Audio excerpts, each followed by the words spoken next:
futbolchilarga o'xshab. Ish beruvchilar orasida tanlash bo'lish xolismi? Unda Central Asian University Physics. Siz bu yerda stomatologiyani o'qish jarayonida Italiya yoki Amerikada kamida bir semestr o'qishingiz mumkin. Mehmonxona boshqaruvi va turizm sohasini o'qiyotganingizda Shveysariyada o'qish va tajriba orttirish imkoniyatiga ega bo'lasiz. Agarda siz xalqaro biznes sohasini tanlasangiz, o'qishingizning 1 yilini Germaniyada davom ettirishingiz mumkin.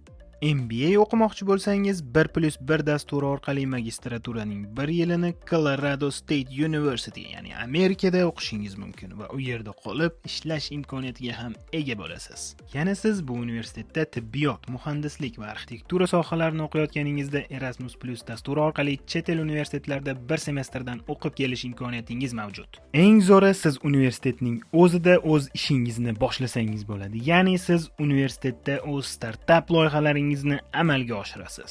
Bu universitetdagi sport maydonlari, basseyn va trenajyorniy zallar haqida gapirmasa ham bo'ladi. Hammasi oliy darajada. Aytgancha, eng zo'r joyi hatto kampus o'zida barbershop ham bor ekan. Eslayman, men o'qib yurgan paytlarim, imtihon paytlarida hatto sartaroshga borishga ham vaqtimni qizg'anardim. Yotoqxonalar lyuks mehmonxonalardan ham qolishmaydi. Hatto talabalarning kirlarini ham yuvib berishar ekan.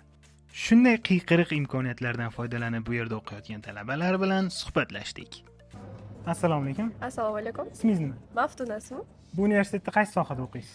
Turizm and hospitality, turizm gostinitsa sohasida. Universitetni bitirib nima qilmoqchisiz kelajakda? Xudo xolisi bu yil bitiramiz. Planlar пока что restoran ochish. Erga tegishdan tashqari. Voy o'zimni aktrisa kelinimdan. O'shanga qanaqa harakatlar qilyapsiz? Masalan, imtihonlarda bosib kechasi bilan o'qishli bo'lishi mumkin yoki qanaqadir kichkina kafe ochgan bo'lishingiz mumkin. Yo'lida, o'sha restoran ochish yo'lida nima ishlar qilyapsiz? Пока что hamma ideyalar bu yoqda. Xudo xolisi keyingi yilda investitsiya kirgizishsa ochamiz. Assalomu alaykum. Assalomu alaykum. Ismingiz nima? Yulduz. Bu universitetda qaysi sohada o'qiysiz? Men hospitality management and tourism schoolda o'qiyman. Universitetni bitirib, xudo xolasa kelajakda nima qilmoqchisiz? Event managing. Uni yo'lida nimalar qilyapsiz? Masalan, imtihonlarga tayyorlanasiz, bularga o'xshab boshqalardan so'ragan. Albatta imtihonlarga qattiq tayyorlanamiz va o'qishdan keyin internshipda event managing kompaniyasida biz ishlashga harakat qilamiz. Shu universitetda o'zida event managing anaqasi bor. Ha, CAU events bor. O'shanda qatnashasiz. Kompyuterni bilasiz. Volontyorlik qilib turamiz.